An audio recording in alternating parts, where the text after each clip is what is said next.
أعوذ بالله من الشيطان الرجيم بسم الله الرحمن الرحيم وآمنوا بما أنزلت مصدقا لما معكم ولا تكونوا أول كافر به ولا تشتروا بآياتي ثمنا قليلا وإياي فاتقون. ایمان راوړی په کتاب باندې چې ما نازل کړی دی چې تصدیق کوونکی دی د هغه کتابونو چې تاسو سره دي او مه کېږئ اولني کافر په دې کتاب باندې ولا تشترو بآیاتي ثمنا قلیلا او ما اخلئ زما په آیاتونو باندې پیسې لګئ وإیاي فاتقون او خاص زما نه ویریږئ. د دې آیت اولنی حصه د هغې تفسیر پرون بیان شو. ولا تشترو بآیاتي ثمنا قلیلا د دې تفسیر پاتې شو. ما اخلئ زما په آیاتونو باندې پیسې لګي وإیاي فاتقون او خاص زما نه ویریږئ. نو د دې خو اول صحیح تفسیر څه دی؟ قرآن بعضو تفسیر کوي نو صحیح مطلب بیا وروستو بل آیات کې هغه پخپله ښیي. یهودو به د الله په آیاتونو باندې پیسې په دې طریقه باندې اخیستې چې پخپله به کتاب ولیکو، تورات، په هغې کې به یې رد و بدل وکړو، بیا به یې هغه عوامو ته پیش کړو او بیا به یې د خلکو نه په هغې باندې پیسې اخیستې، په هغې کې به احکامات بدلول. نو منع راغله چې تاسو د الله آیاتونه خرڅوئ مه، تورات کې تحریف مه کوئ، د ځانه پکې څه مه لیکئ او منه نه باسئ، زما نه ویریږئ. لکه لږ وروستو بیا راځي ومنهم امیون لا یعلمون الکتاب الا اماني وانهم الا یظنون. بعضې د دې یهودو نه د اهل کتابونه امیان دي او په کتاب باندې نه پوهېږي، الا امانیه مگر تشې ارزوګانې دي، وانهم الا یظنون او نه دي مگر دوی اټکل کوونکي او ګمان کوونکي دي. دا د امیانو حال بیان کوي چې بعضې په دې یهودو کې امیان دي، هغه د څه نه خبر نه دي او دا خلک ډېر ګناهګار نه دي. ډېر ګناهګار چې دي هغه د دوی دا پیران او مولیان دي. نو وی فویل للذین یکتبون الکتاب بأیدیهم ثم یقولون هذا من عند الله لیشتروا به ثمنا قلیلا. پس هلاکت د دغه کسانو دپاره چې هغو کتاب لیکي په خپلو لاسونو باندې او ثم یقولون هذا من عند الله، بیا وایي چې دا د الله د طرف نه دی. فویل لهم مما کتبت ایدیهم، هلاکت دی د هغه څه دپاره چې دوی هغه لاسونه لیکي، دوی دا لاسونه دی الله هلاک کي، تباه کي. ویل لهم مما یکسبون، او هلاکت دی د هغه څه چې دوی کسب کوي، هغه ګټه دې هم د دوی هلاک او تباه شي. نو پته ولګېده چې دې خلقو به کوم چې پیرانو مولیانو مشران هغوی به کتاب چې دی هغه تورات کې تحریف وکړو، پخپله به یې ولیکو، بیا به یې خلقو ته پیش کړو.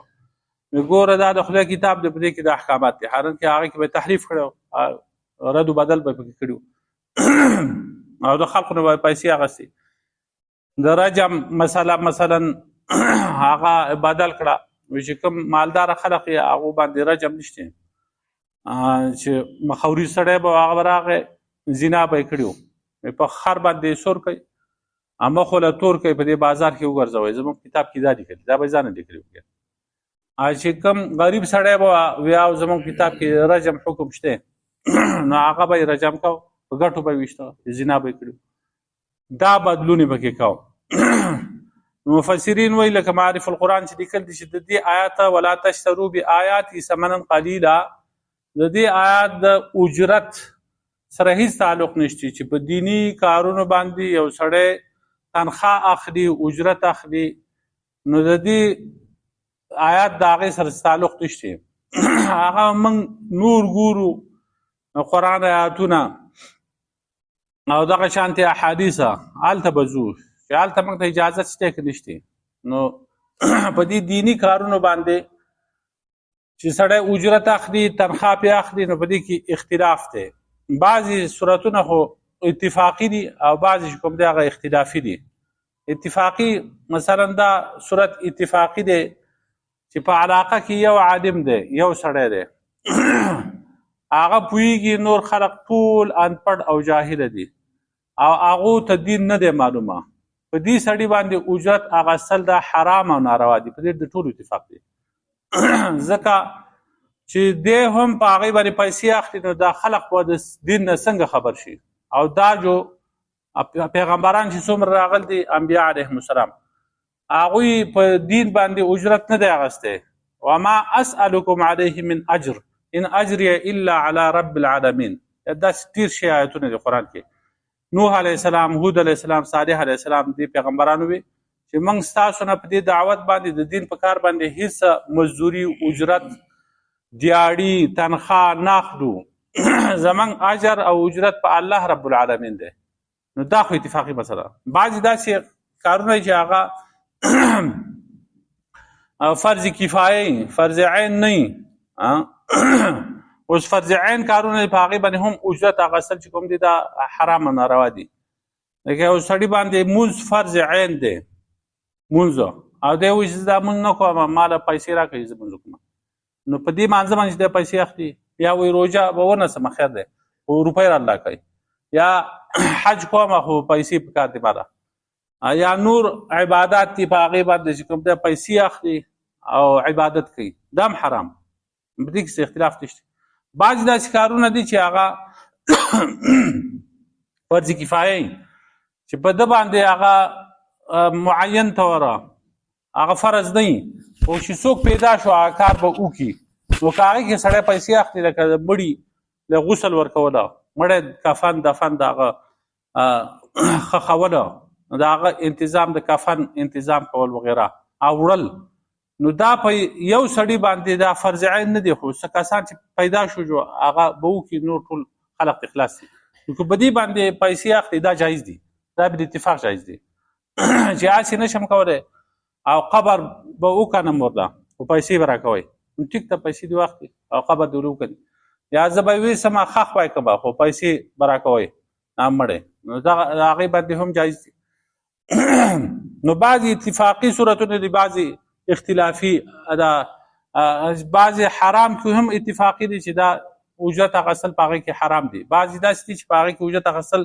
جایز دي دا هم اتفاقي دي خو بعضې صورتونه چې کوم دی هغه اختلافي دي لکه اوس طاعات چې دي دا عبادتونه په دې باندې سړی پیسې اخلي مثلا مونځ کوي چې امام دی اذان وایي او نور د قضا کوي یعنی فیصلي کوي خلقو لا قاضي دی یا خلیفه دی هغه د خلقو بادشاه دی نو دله دا اجرت اخیستل چې کوم دی هغه جایز دی او که نه دی یا دم اچوي قرآن وایي قرآن باندې سورة فاتحه وایي او دم واچوي چا باندې دغه پیسې دله جایز دی او که نه دی نو د دم دا چې دی په دې کې هم اتفاق دی په دې کې اختلاف نشته نو ټول امامانو چې په دم باندې پیسې اخیستل دا جایز دی تعویض چې دی دا جایز دی خو ښه نه دی غوره نه دی د دې خلق بې حرمتي بې ادبي کوي نو د دې وجې نه تعویضونه ژوندوله دا ښه نه دي خو جایز دی هغې باندې ډېر ښه دلایل دي او پاتې شو د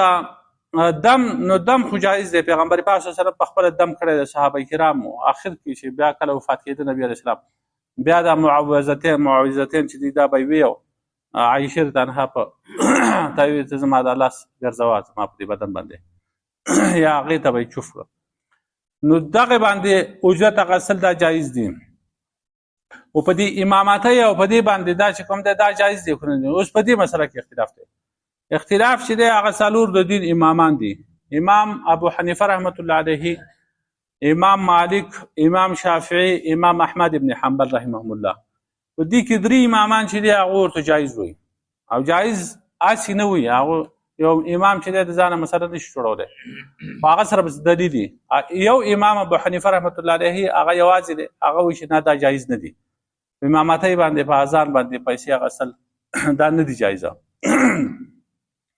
اوس د هغه دپاره هم دلایل دي د امام صاحب دپاره او د دې نورو امامانو دپاره هم دلایل دي خو د هغه دپاره چې کوم دلایل په احادیثو کې راغلي دي نو هغې باندې علماو دا فتوا لګول دي چې دا ټول کمزوري دي دا حدیث ضعیف دي کمزوري دي نو هغه د هغه احادیثو مقابله نشي کولی کوم چې په بخاري او مسلم کې صحیح احادیث راغلي دي نو دغه حدیث د وجنه دا اجرت غسل او تنخواه غسل دا جایز دي. په هغه کې اولنې دلیل دا دی چې ابو سعید خدری رضی الله تعالی عنہ فرمایي چې یو ډله د صحابه کرامو لاړ په سفر باندې، نو یو قبیله هغه پاتې کېده په یو ځای کې، هلته ورغله. نو د هغو نه یې مېلمستیا وغوښته چې موږ له وږي موږ له څه راکوي. نو هغوی انکار وکړو چې شی ورله ورنکړو. نو د هغوی هغه سردار چې و هغه لړم یا مار چیچلی و، هغو هر قسمه کوشش کړی خو هغه ته څه فایده نه ورسېدلې. نو بعضې کسانو په هغه قبیله کې وویل چې که تاسو دې کسان ته راشئ، دا کوم چې مېلمانه دي تاسو کره دلته، او کېدی شي د دوی سره څه دمي او دمي کړي، نو ښه به شي دا سړی.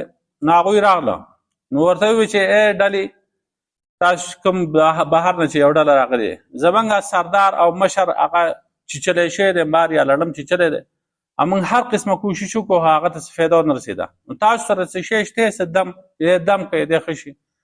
نو یو کس پکې وویل چې نعم، او زه به یې دم کړم، خو لیکن زما د په الله قسم موږ ستاسو نه مېلمستیا وغوښته، تاسو مېلمستیا را نه کړه، نو زه هسې دم نه کوم تر څو پورې چې تاسو موږ له څه تنخواه او اجرت نه راکړئ، حتی تجعلوا لنا جعلا، چې موږ ته څه پیسې نه راکړي.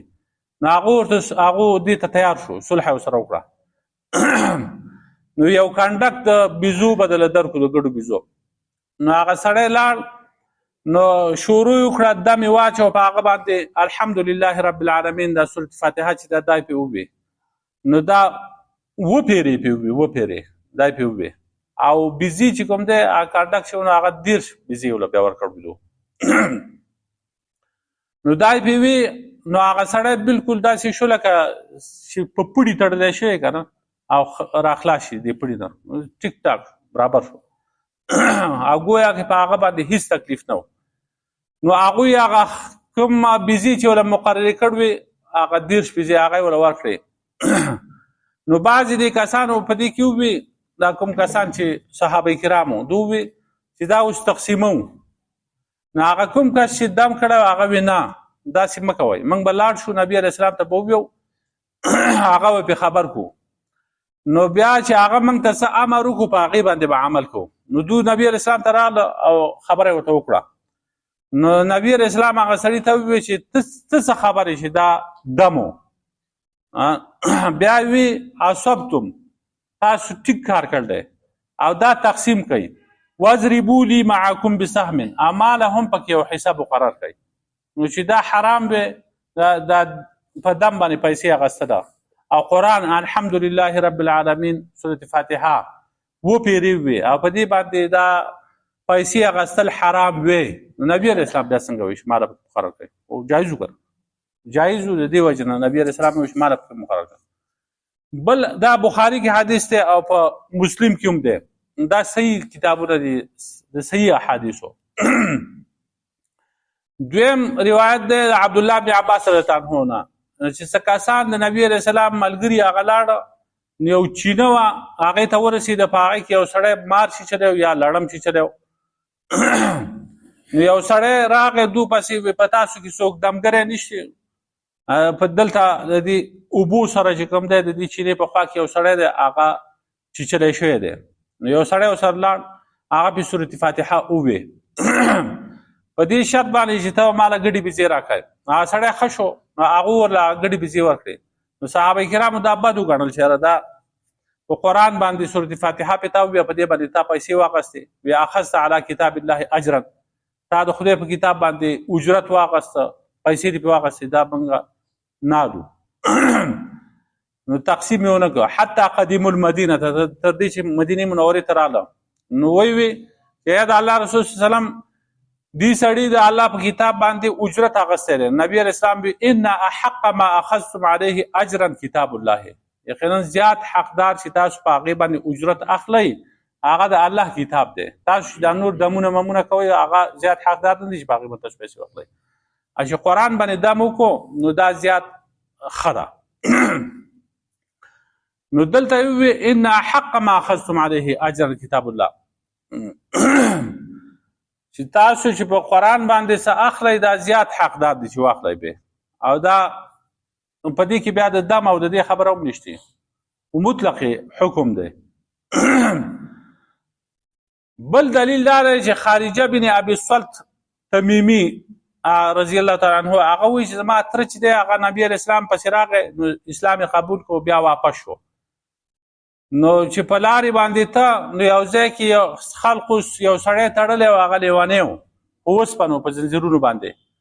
فقال اهله، نو هغه خلق وویل د هغه میراثخوارو هغه خپلوانو چې موږ ته دا خبر را رسېدل دی چې ستاسو عملګری چې دی هغه خیر راوړ دی، نو تاسو سره څه شی شته چې تاسو د ده علاج وکئ. ملګری نبي علیه السلام ته وی ته مسلمان یې، ته تللی وې اسلام دې قبول کړو، نو ستاسو هغه صاحب چې دی ملګری نو هغه خیر راوړ دی، نو تاسو سره به صحیح که نه چې دی پې دم کوئ. نو هغه وایي چې ما دې دم کړو په صورت فاتحه باندې. سړی ښه شو. نو هغه ما ته سل بیزې راکړې، سل. زه نبي علیه السلام پسې رالم، ما خبر کړه هغه. نو نبي علیه السلام وایي هل الا هذا، تا صرف دغه کار کړی و. مسدد راوي وایي په بل ځای کې چې هل قلت غیر هذا، د دې نه علاوه تا پې بل څه ویلي وو د دې صورت فاتحې د علاوه، که نه صرف دا صورت فاتحه دې پې وویل؟ قلت لا، ما پې بل څه نه ویلي. خذها فلعمري لمن اکل برقیة باطلة، واخله زما دې په خپل عمر قسمې. بعضې داسې خلق شته چې هغه په غلطو دمونو باندې خوراک کوي، پیسې اخلي. لقد اکلت برقیة حق، او تا خو په حق دم باندې پیسې واخیستې. نبی علیه السلام اجازت ورته ورکړو. نو پته ولګېده چې په قرآن باندې اجرت صحیح شو. قرآن یې ووی او په هغې باندې هغه اجرت واخیسته. نو ټیک دی. دویم دلیل دا دی، دریم څلورمه، چې خلفای راشدین چې کوم دی د نبی علیه السلام نه وروستو ابوبکر صدیق رضی الله تعالی عنه، عمر رضی الله تعالی عنه، عثمان رضی الله تعالی عنه، علي رضی الله تعالی عنه، دو به 15 وخته منځونه خلقو له کول کنه، ځکه چې خلیفه به نو هغه به خلقو له منځ هم کو. هغه داسې خلیفګان نه ول که دا وشي دي شي، خلقو له به امامتي کوله، د جنازه به ورله پړاوله، جمعه به یې کوله، فتوی به جاري کولې، د قرآن او حدیث تشریح به یې کوله. د مسلمانانو دیني معاملات چې دي د هغې انتظام هغو ته حواله و. لښکرې به یې تیارولې په جهاد کې، هغه به یې دی کړي، پخپله به جهادونو ته تله، نور خلق به جهادونو کې شریک کېده. اسلامي سرحدات چې دي د هغې حفاظت به یې کو، حدود او تعزیرات دا به یې جاري کول، قاضیان به یې نیول، قاضیان به یې لرې کول. دغه شانتې نور ګورنران چې کوم دی د ښارونو هغه به یې نیوله. دا ټول عبادات چې دي دا ټول چې کارونه چې دا عبادات او دیني کارونه، او په دې باندې هغوی د بیت المال نه وظایف اخیسته، تنخواګانې اخیستې. او کوم قاضیان یې چې نیولي وه باقاعده هغو له به هم تنخوا ورکوله، هغه هم د دین کار وګڼه، د دین کار به یې کو او په هغې باندې به یې تنخواګانې ورکولې. نو په هغې باره کې دا حدیث، یو حدیث دا دی، امام بخاري صاحب ذکر کړی چې عایشه رضی الله عنها فرمایي چې ابوبکر صدیق رضی الله عنه چې کله خلیفه شو نو هغه وویل چې زما دې قوم ته پته ده چې زما هغه تجارت چې دی هغه کار هغه عاجزه نه و زما د اهل و عیال د کفالت نه. ما په دې خپل کاروبار باندې خپله کډه ساتله، وشغلت بامر المسلمین، اوس زه د خلقو په کارونو باندې مشغوله شوی یم. نو اوس به د ابوبکر هغه خاندان رضی الله تعالی عنه هغه د دې مال نه خوري، د بیت المال نه، ویحترف للمسلمین فیه، او خلقو له به چې کوم دی د کارونو انتظام کوي، د خلقو کارونه به هغه سرته رسوي. نو پته ولګېده چې ابوبکر صدیق رضی الله عنه هغه په دې باندې تنخوا اخیسته. بلکې محمد بن سعد چې کوم دی هغه الطبقات الکبرا دا کتاب دی، هغه کې لیکل دي چې عطا بن صاحب وایي چې ابوبکر صدیق رضی الله عنه چې کله خلیفه شو نو سهار د وخته ووته بازار ته روانو، او ورسره په اوږه باندې کپړې وي، هغه کپړې یخودې په هغې تجارت لپاره بازار ته وړي. نو عمر رضی الله عنه ابو عبیده بن جراح رضی الله عنه د هغه سره میلاو شو، ورته وویل چې چېرته ځې ای خلیفه د پیغمبر پاک صلی الله علیه وسلم؟ هغه وایي السوقه، بازار ته ځم. نو هغه ورته وویل چې ته څه کوې په بازار کې؟ تا ته خو د مسلمانانو کار هواره شوی دی، هغه فمن اين اطعم عيالي، زه به د خپل کډې له څه ورکوم چې کار نه کوم نو زما دا کډه به څه خوري. نو هغه ورته وایي چې راځه موږ ستا دپاره څه شی مقرروو. نو لاړه، نو د هرې ورځې چې کوم دی نیمه بیزه یې ورله مقرر کړه. نیمه بیزه چې کوم دی هغه به دته میلاویږي روزانه چې د کور کې ګولی پې کوي. او د سر او د خېټې د پټولو لباس ورله ورکړو، دومره لباس او کپړې چې هغې باندې سر او خېټه دا دغه شي پټه شي. یا بل حدیث کې راغلی دی حمید بن هلال چې کوم دی هغه فرمایي چې ابوبکر صدیق رضی الله عنه هغه خلیفه جوړ شو، نو خلقو ته وویل چې زما دپاره چې کوم دی هغه څه مقرر کړي چې هغه زما کفایت وکړي. هغه ویل ښه. برداه اذا اخلقهما وضعهما واخذ مثلهما، وی دوه کپړې شوې ستا دپاره چې دا زړې شي نو د هغې په ځای به تا ته نه وي میلاویږي، او یوه سوارلۍ به تا ته میلاو شي د بیت المال نه، په هغې باندې به ځې ته سفر یې به کوې. او ستا د اهل و عیال نفقه لکه څنګه چې مخکې تا کومه خرچه کوله هغه به ستا دپاره مقرر وي. نو ابوبکر صدیق رضی الله عنه وی رضیتو، بس په دې زه خوشحاله یم. بل روایت کې راځي چې ابوبکر صدیق رضی الله عنه کله خلیفه شو نو خلقو د هغه دپاره 2000 مقرر کړي، یعنی 2000 درهمه. نو هغه وی زیدونی فإن لي عیالا، زما دپاره زیادت وکړئ په دې کې، زما کډه ګڼه ده او په دې پیسو زما کار نه کېږي، زه خو د تجارت نه مشغوله شوم، تجارت نشم کولی. نو فزادوه 500، نو هغه ولګي د 500 روپیو سره نور شي راکړي، نو 2500 تنخواه به یې ورکوله. دا ابوبکر صدیق رضی الله عنه. وروسته عمر رضی الله عنه زمانه راغله، هغې ته ګورئ. محمد بن سیرین وی چې احنف دا بیان کړل چې عمر رضی الله عنه په دروازه کې منګه ناسو، نو یو وینځه راغله هغه تېر وته په لاره باندې، نو موږ وی چې دا د امیر المؤمنین وینځه ده. نو هغې وی چې د عمر رضی الله عنه دپاره دا جایز نه دي چې د هغه دپاره وینځئ، او زه خو د الله د مال نه بیت المال نه یو وینځم. نو موږ وی چې د هغه دپاره فماذا یحل له من مال الله، د بیت المال نه د هغه دپاره څه شی جایز دی؟ نو فما هو الا قدر ان بلغت، دومره شی خو به وي چې هغه د دې وینځې قیمت ته خو رسي که نه. نو دا خبرې موږ وکړې که ته یو سړی راغی قاصده، هغه موږ وغوښتو چې موږ لاړو عمر رضی الله عنه سره میلاو شو، نو تاسو څه وي؟ نو موږ وی موږ اعتراض نه دی کړی، لم نقل باسن. و موږ وی یو وینځه تېر وته په دې لارې باندې لاړه، نو موږ وی چې دا د امیر المؤمنین وینځه ده. هغه وی چې د امیر المؤمنین وینځه نه یم. نو موږ وی چې د هغه دپاره د الله زمان نه څه شی جایز دی؟ فقلنا ماذا يحل له من مال الله، فقال انا اخبركم. نو عمر رضی الله عنه زه تاسو خبروم چې زما دپاره څه شی جایز دی. زما دپاره 2 جوړې هغه جایز دي، یوه جوړه په جمعې او یو په ووړي. او دغه شانتې د حج او د عمرې لپاره زما لپاره یو سوارلی جایز ده چې هغه زه استعمال کړم. او زما د کډې خوراک د هغه سړي په شانتې چې د عام قریشو یو سړی چې د ډېر مالدار او نه ډېر غریب وي. ثم انا بعد رجل من المسلمین، او د دې نه وروسته زه خو یو عام سړی ما ته هم هغه تکالیف او مصیبتونه رسي کوم چې عامو خلکو ته رسي. نو پته ولګېده چې د عمر رضی الله عنه د بیت المال نه باقاعده هغه پیسې اخیستې، تنخواه به یې اخیسته.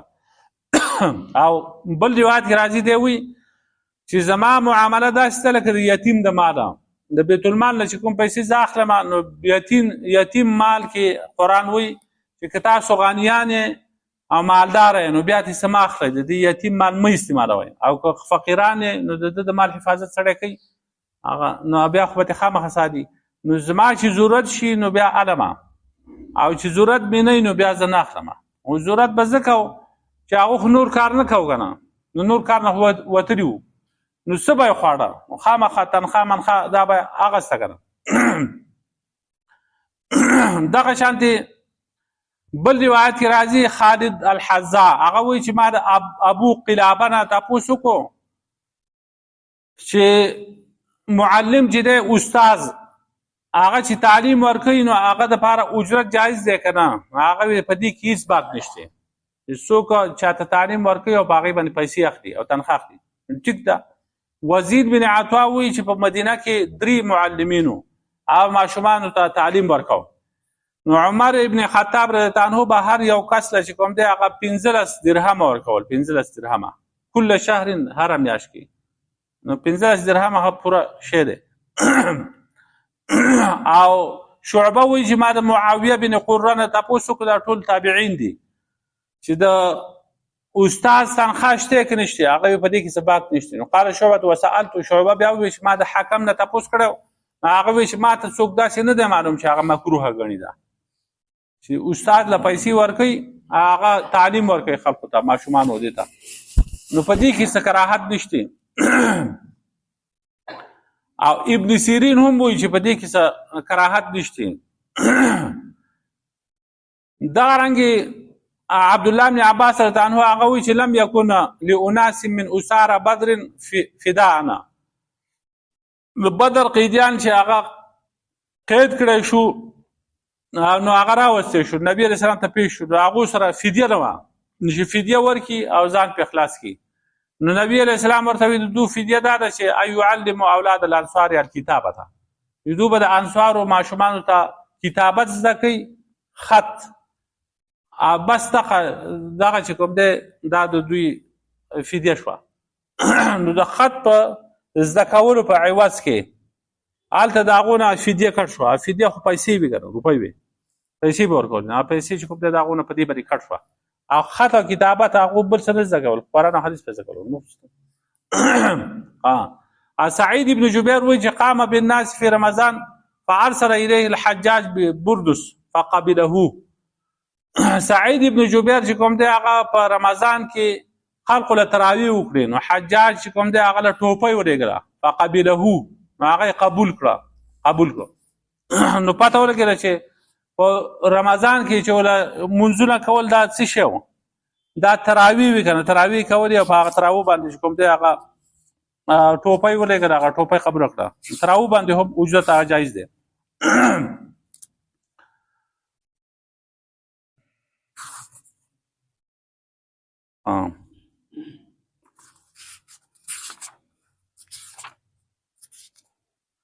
اوس دا د ابوبکر رضی الله عنه عمر رضی الله عنه د خلافت 2 دورونه تیر شو، په هغه کې مسله معلومه شوه چې هغوی به پیسې اخیستې. عمر رضی الله عنه خط لېږلی خپلو والیانو ته چې کوم قاضیان دي یا معلمین دي هغو له پیسې ورکوئ. اوس عثمان رضی الله عنه دور راغی.